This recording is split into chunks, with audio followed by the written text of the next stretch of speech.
Η νέα σχολική χρονιά μόλις άρχισε. Η κυρία Παπαδοπούλου έχει ήδη γνωρίσει τη νέα της τάξη. Για το μάθημα των μαθηματικών θα ήθελε να ξέρει ποιο μαθηματικό περιεχόμενο από την προηγούμενη σχολική χρονιά έχουν ήδη κατακτήσει οι μαθητές της και σε ποιους τομείς μπορεί να χρειάζονται επανάληψη ή ακόμη και κάποια στοχευμένη παρέμβαση.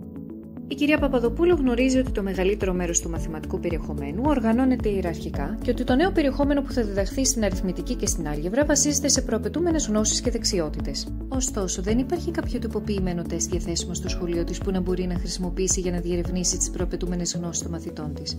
Τέτοια τεστ είναι συνήθως ακριβά και απαιτούν εκτεταμένη εκπαίδευση από τον εκπαιδευτικό πριν μπορέσουν να χρησιμοποιηθούν αποτελεσματικά στις τάξεις. Η κυρία Παπαδοπούλου γνωρίζει ότι πιθανότατα υπάρχουν στην τάξη της μεμονωμένοι μαθητές που δεν έχουν ακόμη τις βασικές δεξιότητες που αποτελούν τη βάση για το νέο περιεχόμενο που θα διδαχθούν φέτος.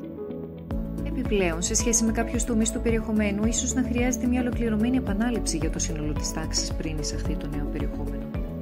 Πώς όμως θα μπορέσει εκπαιδευτικός να ανακαλύψει αποδοτικά και αποτελεσματικά ποιοι μαθητές δεν έχουν κατανοήσει ακόμη ή δεν έχουν αυτοματοποιήσει επαρκώς και ποιες βασικές δεξιότητες?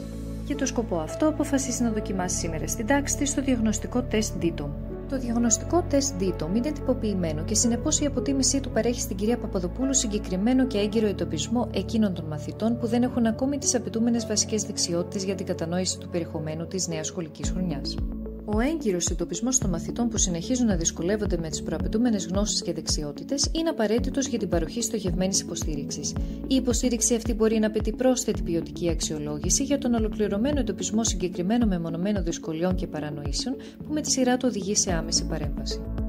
Η έγκυρη υποστήριξη και παρέμβαση είναι μεγάλη σημασία για να αποτραπεί η περαιτέρω καθυστέρηση των μαθητών στη μάθηση και την κατανόηση των μαθηματικών. Το διαγνωστικό τεστ DITOM μπορεί να ληφθεί δωρεάν από τον ιστότοπο του έργου και έχει σχεδιαστεί ειδικά για χρήση από εκπαιδευτικούς μαθηματικών στις τάξεις τους. Για να μάθετε περισσότερα για το DITOM ή για να δείτε το τεστ, κάντε κλικ εδώ.